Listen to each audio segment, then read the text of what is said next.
Embrace the power of knowledge at Sanskriti University, ranked first in most promising university in engineering and management in India. Visit www.sanskriti. 8 साल का दूसरा चंद्र ग्रहण लग चुका है। चंद्र ग्रहण की अवधि 4 घंटे 4 मिनट की है। ज्योतिष शास्त्र में ग्रहण काल को बहुत ही अशुभ माना गया है।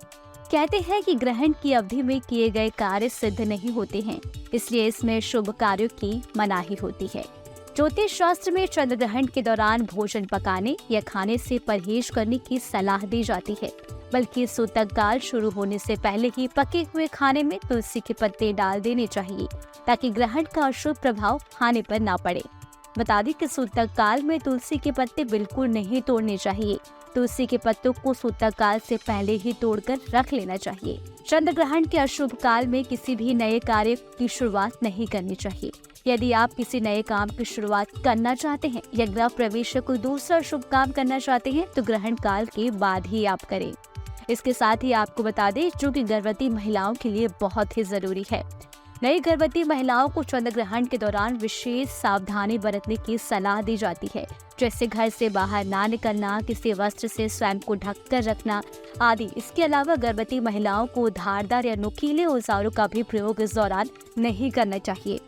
तो ऐसे में आइए जानते हैं कि चंद्र ग्रहण के दौरान कौन से कार्य वर्जित माने जाते हैं। चंद्र ग्रहण के दौरान कुछ कामों को करने की मनाही होती है। चंद्र ग्रहण में सूतक काल से मोक्ष काल तक भोजन करने आदि से बचना चाहिए।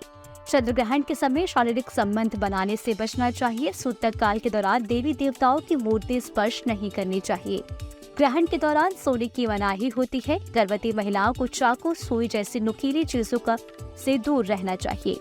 गर्भवती महिलाओं को चंद्र ग्रहण बिल्कुल भी नहीं देखना चाहिए। इस अवधि में गर्भवती महिलाओं को घर से बाहर नहीं निकलना चाहिए।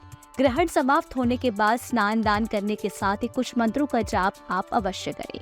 उम्मीद करते हैं कि आपको ये जानकारी जरूर पसंद आई होगी। आपको हमारा वीडियो कैसा लगा हमें कमेंट करके अब जरूर बताएं और हमारे चैनल को सब्सक्राइब करना बिल्कुल भी ना भूलें। हर समय ये बताया जाता है कि सूतक के बाद और ग्रहण तक आप खाना न खाएं। सूतक के बाद और ग्रहण तक आप कोई मूर्ति आदि को न छुएं।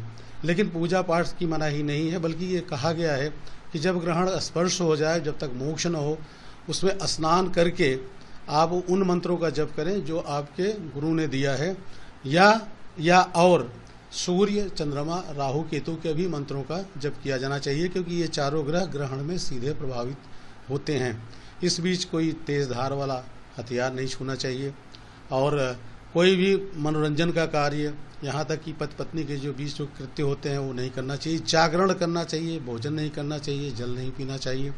सूतक के साथ ही केवल जो गर्भस्थ शिशु वाली महिलाएं हैं या बालक हैं या वृद्ध हैं या रोगी हैं, उनको छूट दी गई है।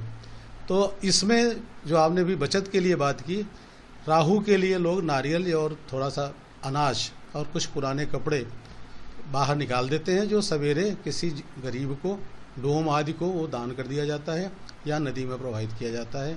ये सब कृत्य इस समय किए जाते हैं। Embrace the power of knowledge at Sanskriti University, ranked first in most promising university in engineering and management in India. Visit www.sanskriti. News nation अब व्हाट्सएप पर खबरों की ताजा अपडेट के लिए न्यूज नेशन के इस QR कोड को स्कैन करें।